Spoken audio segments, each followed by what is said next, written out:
ఉన్నది. అందులో ఒక హీరోని అటాక్ చేయడానికి వెళ్తున్నప్పుడు ఇక్కడ మిస్ అయితే ఇంకొక చోట వేసేస్తాం, అక్కడ మిస్ అయితే గుడి దగ్గర వేసేస్తాం అంటే ఇంతమంది ఎందుకురా బుజ్జా అని ఒక డైలాగ్ చాలా ఫేమస్ అండి. అలాగా 30 మందిని పెట్టుకున్నా, 300 మందిని పెట్టుకున్నా చివరికి అందరూ వినాల్సింది సజ్జల రామకృష్ణారెడ్డి గారి సలహానే. పైగా ఈ 33 మంది కూడా ఏ పార్టీలోకి వెళ్ళినా ఏ పార్టీలు కూడా చేర్చుకోని వ్యక్తులు. అంటే రాజకీయంగా వాళ్ళకి ఇంకా ఎటువంటి ఎదుగుదల లేదు, ఇంకే పార్టీలోనూ ఫ్యూచర్ లేదు వాళ్ళకి.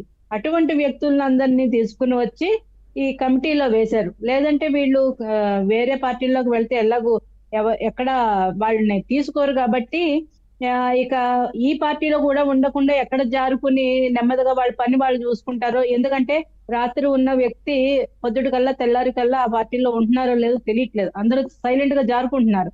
కాబట్టి కనీసం ఈ పదవులన్నా ఇచ్చి దగ్గర పెట్టుకోవాలనే ఒక ఉద్దేశంతో జగన్మోహన్ రెడ్డి గారు ఈ 33 మందిని వేశారు. కానీ అందులో మనం చూసుకుంటే కనుక చాలా మట్టుకు భూత పురాణాలు వల్లించిన వ్యక్తులే. తమ్మినేని సీతారాం దగ్గర నుంచి కొడాలి నాని దగ్గర నుంచి ఇటువంటి వాళ్ళందరినీ తీసుకుని వచ్చి పెట్టుకున్నారు.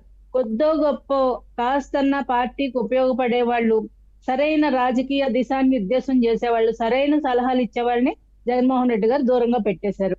ఈవెన్ ఒకవేళ కమిటీలో పెట్టుకున్నా లాస్ట్ కి నేను చెప్పినట్టు సజ్జల రామకృష్ణారెడ్డి గారి మాటలే ఫైనల్. ఆయన మాటే జగన్మోహన్ రెడ్డి గారు ఫాలో అవుతారు, ఆయన సలహాలే తీసుకుంటారు. గత 5 ఏళ్లలో చూసాం, మనం అందరం ట్యాక్స్ కట్టిన ప్రజల సొమ్ము వాళ్ళకి జీతాలుగా ఇచ్చి అప్పనంగా వాళ్ళని ఎంతమందిని సలహాదారులను పెట్టుకున్నారండి. పెట్టుకుని వీళ్ళు సాధించింది ఏంటి? ప్రజలకు ఏమైనా చేద్దామని గాని, ఒక ప్రభుత్వానికి మంచి సలహాలు ఇద్దామని గాని, రెవెన్యూ జనరేట్ చేసే ఆలోచనలు గాని, కొత్త పరిశ్రమలు తెచ్చే ఆలోచనలు గాని, రాష్ట్రాన్ని అభివృద్ధి చేసే ఆలోచనలు గాని, సలహాలు కానీ వీళ్ళు ఒక్కటైనా ఇచ్చారా? ఏదీ లేదు.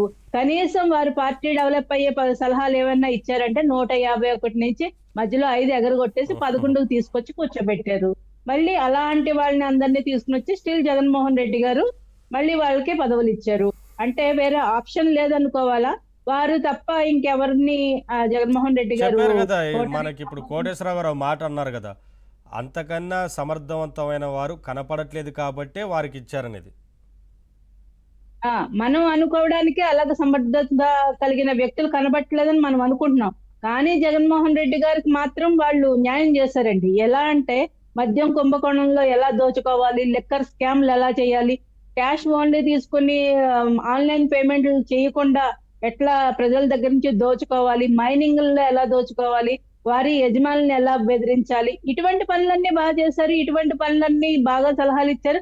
జగన్మోహన్ రెడ్డి గారికి ఆదాయం సమకూర్చి పెట్టిన సలహాలు మాత్రం వాళ్ళు ఇచ్చారండి. ప్రభుత్వ సొమ్ము తింటూ, ప్రభుత్వ జీతాలు తీసుకుంటూ ప్రజలకు మాత్రం, ప్రభుత్వానికి మాత్రం ఏమీ చేయలేదు. ఈవెన్ వాళ్ళ పార్టీకి కూడా ఏం చేయలేదు. కాకపోతే జగన్మోహన్ రెడ్డి గారి అక్రమ సంపాదనకు మాత్రం బాగా తోడ్పడి ఉంటారు. అదే వారికి కావాల్సింది కాబట్టి వారికి వాళ్లే మంచిగా అనిపించారు. మళ్ళీ వాళ్ళకే పదవులు ఇచ్చారు. ఈవెన్ ఈ రోజు కూడా జగన్మోహన్ రెడ్డి గారిని వైసీపీ పార్టీని, ఆ పార్టీ కార్యకర్తలు బాహాటంగా తిడుతున్నారు. మళ్ళీ వీళ్ళనే తీసుకొచ్చి పెట్టుకున్నారు. పార్టీని ముంచింది వీళ్లే. కార్యకర్తలు గాని, అప్పట్లో ఎమ్మెల్యేలు గాని, ఎంపీలు గాని, చివరికి మంత్రులు కూడా జగన్మోహన్ రెడ్డి గారి దగ్గర అపాయింట్మెంట్ దొరికేది కాదు. ఏది కావాలన్నా సజ్జల రామకృష్ణారెడ్డి గారి దగ్గరికి వెళ్లాల్సిందే. అక్కడి నుంచి వీళ్ళు చెప్పే సలహాలు గాని, వీళ్ళ బాధ కానీ పైకి వెళ్తుందో లేదో తెలియదు.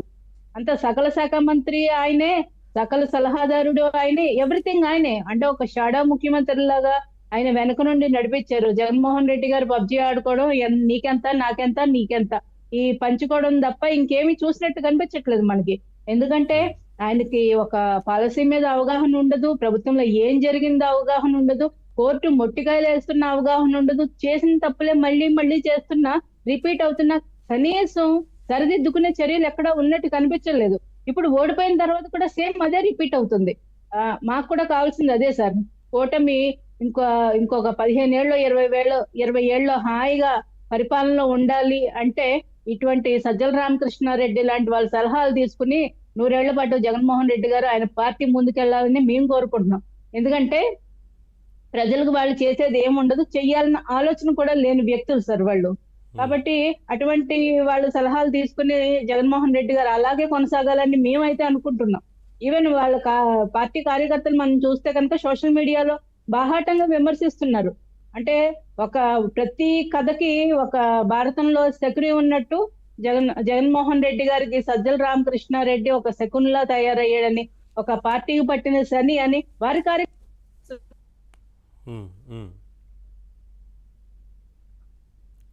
యా వినిపిస్తుంది సార్. క్లియర్ అండి, చెప్పండి. సో మాకందరికి కూడా కావాల్సింది అదే సార్. ఓకే సార్, కోటేశ్వరరావు గారు, అంటే సజ్జల వల్ల రాష్ట్ర